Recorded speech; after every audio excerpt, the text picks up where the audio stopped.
What's going on everyone, and welcome to part 3 of 3 of this mini pizza series. We've covered how to make the pizza dough, the pizza sauce, so now it's about time we piece this all together. Please sit back, relax, and enjoy. Alright guys, let's start this off by preheating our oven to the highest setting possible, with mine sitting at 250 degrees Celsius or 480 degrees Fahrenheit, and placing either a round or rectangle baking tray or a ceramic pizza stone if you have one. Allow the oven and trays to heat up for 1 hour, and yes, I know that's a long time, but this is what's needed for a crispy base.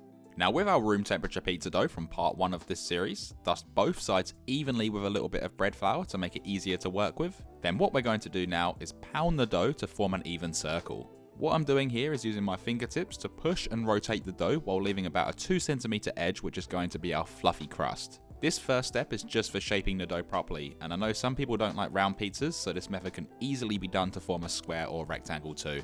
Once that's done, use your weak hand to push against the crust but not touching the crust, and with your strong hand crimp the dough, again not touching the crust, and pull the dough out to stretch.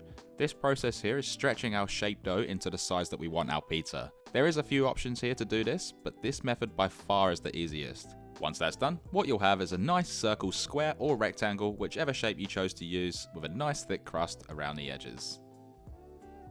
Now for the next step, I'm using a pizza peel or spatula, and if you don't have one of these, that's fine, you can just use parchment paper. With whichever you choose to use, just sprinkle over a small amount of semolina or bread flour to stop our dough from sticking, and slap the dough right on top, ensuring it's the correct shape and size. Next, with the pizza sauce that we made in part 2 of this mini series, spoon over 2 tablespoons worth into the center of the dough, and using the back of the spoon, evenly spread it out only in the center and not on the crust, as this will make the crust soggy and burn in the oven. Add over some freshly grated mozzarella cheese, again not touching the crusts, and the measurement for this is completely up to you. Now I'm making one of my childhood favourites, so here I have some fresh Hungarian salami, but you can literally use whichever ingredients you'd like, just make sure whichever takes the longest to cook is at the top.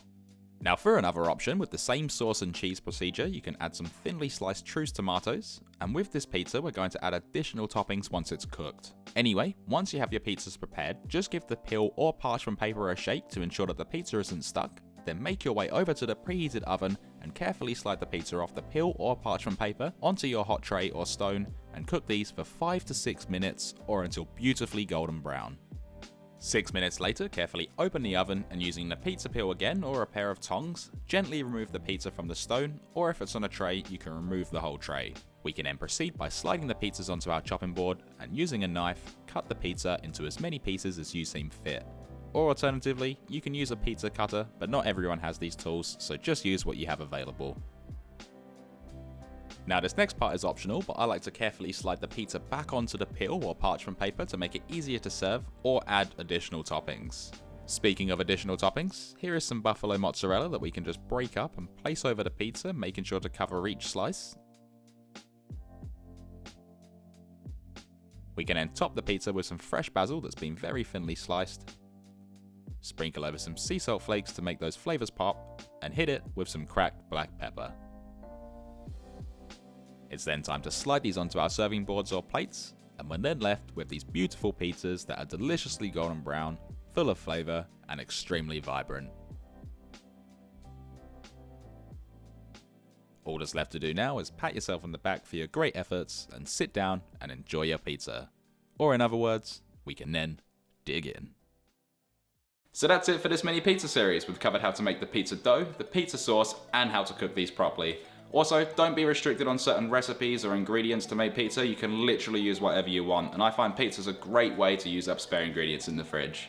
I really hope you enjoyed this mini series and I was able to teach you something. If you did, be sure to smash that like button and consider subscribing along with hitting that bell notification next to it so you never miss one I upload. Thanks for watching everyone, stay safe and enjoy.